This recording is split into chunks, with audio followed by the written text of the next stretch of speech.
So I bank with Zenith Bank, and yesterday night at about 8:43 p.m. I got debit alerts. The first one to what's it called, to an access bank.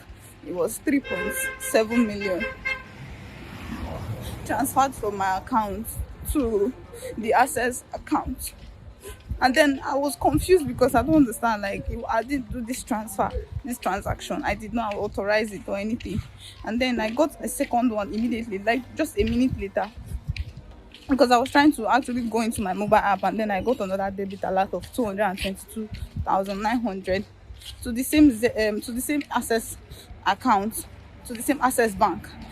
And then a minute, it wasn't even up to a minute, I got another debit alert, 102,000 naira to a UBA account. Everything that was withdrawn in my account was about over 4 million naira. After 24 hours, I didn't see it. I wrote a letter to them that I give them 48 hours to take my money back. If not, I'm taking them to court. So if they see that letter, before I even left the bank, they refund the money back to me. Because if they have not, I will take them to court. Then for that 2,000 naira that they took from me, I will be able to get like 50 million naira damages. What really happened is that someone snatched my phone, and along the line when I went to the bank to make withdrawal, I couldn't get my cash from my account. So when I went there that morning, I asked them to shut down their accounts, because I don't operate with this this thing, the digital transfer. I don't do it. I have the app, but I don't work with it. But I don't know how come they have access to that digital this thing to withdraw the money out of my account. So along the process, when I was in the bank, then my uncle sent me money, and they told me that they have shut down the account, they have closed my account. But the next thing, as in when I went to the ATM, to go withdraw money, they tell me say they just the same people again still remove. How they say remove the money, I no understand. So the thing is becoming like, if you have money in your bank, it's better you withdraw it, because the next thing you don't know how come they will frozen your account. When you ask question, bank will say they don't know. They'll be giving excuse upon excuse. They will not want to rectify the issue. Rather, they'll start shouting out because it's not millions of naira.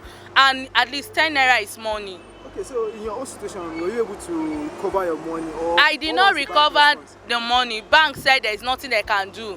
That what has happened has happened. The only thing is that, so I told them that it's better I don't bank again. Let me dig hole and be putting my money inside. Customers continue to complain about how failed transactions take months to reverse or never reverse. This, among other stories, follow the unfortunate trails of the banking system in Nigeria, which go far back as the day banks became fully working in the West African country. Over the years, the banking system has been faulted by users and customers who complain about illegal transfers or debits or cybercrimes, popularly known as the Yahoo Yahoo. Also, these banks have been accused of engaging in money laundering and other illegal frauds with elite Nigerians and international organizations opening illegal unauthorized accounts. There are stories about collaborations with Ponzi schemes and illegal investment programs.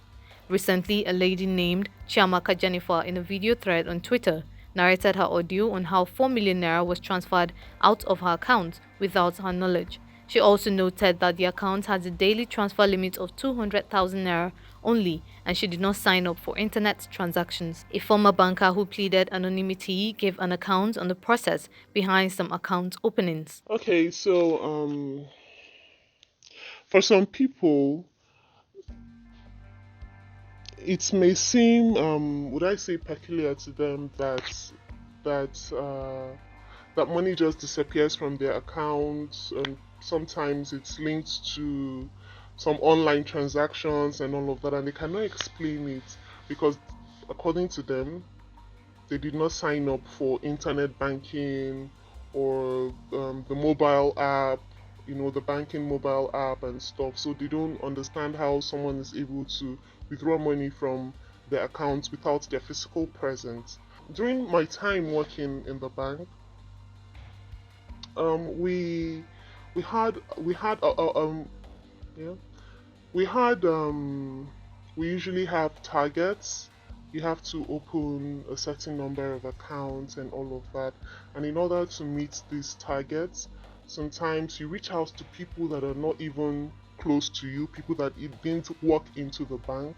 You reach out to them to open accounts with your bank, and you're going to handle the stress, because sometimes people give you the excuse of they can't come to the bank and go through the stress of opening an account and standing for long and all of that. So you offer to make things easy for them. You offer to open the account for them.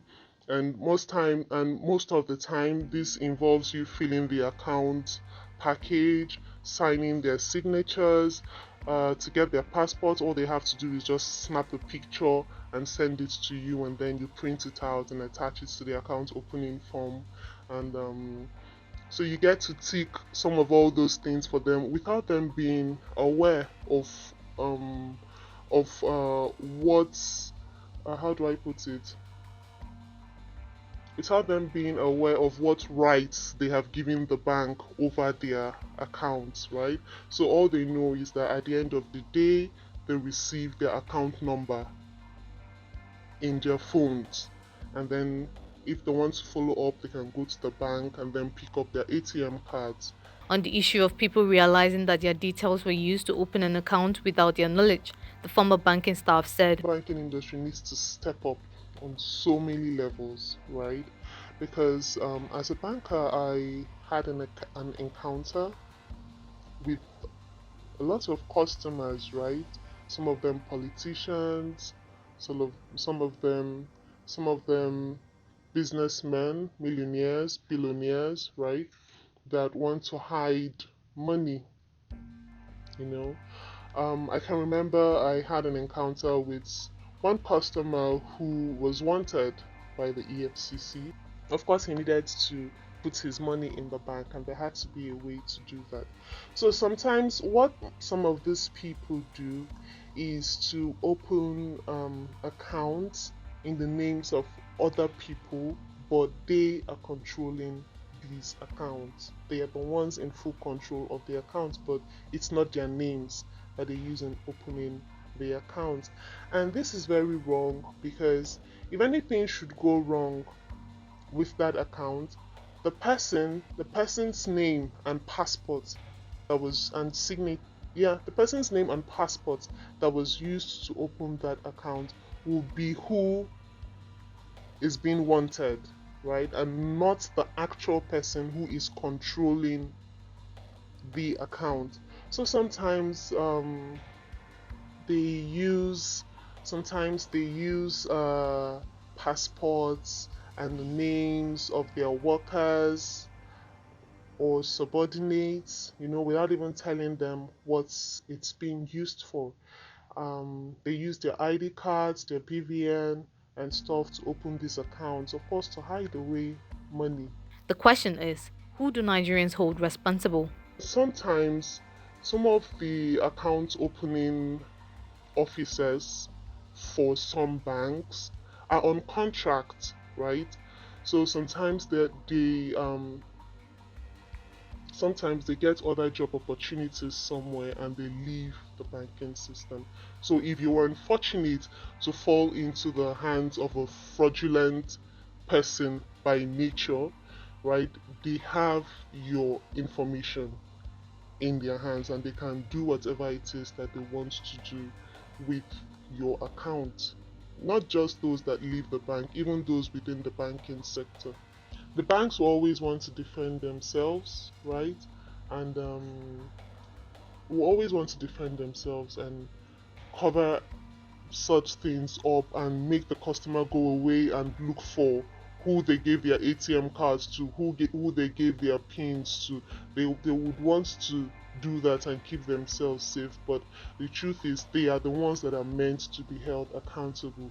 If someone did not sign up for this and this money is missing, or if someone in a day this account does not this person does not make this a certain, let me say, naturally you've noticed that my account, I don't transfer more than 100,000 naira a day from my account, and then one day you see 3 million naira is off, 1 million naira is off.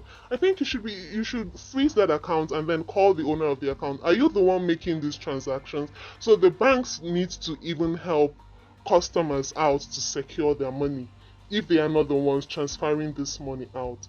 They should be able to help the customers secure their money and not just leave the customer. You're there to serve them, and they deduct charges from people for so many things, account maintenance. So how are you maintaining my account and you're not able to monitor my transactions and know the limits of transactions that I would normally make? And when you see strange behaviors going on in my account, if you are maintaining my account, why can't you call me, freeze the account, and call my attention to what is going on? Another question one will ask is, after bankers get caught in unethical acts such as the ones aforementioned, the punishments given to these people, are they severe enough, or no effort is put in to bring the perpetrators to book because other accomplices would be exposed?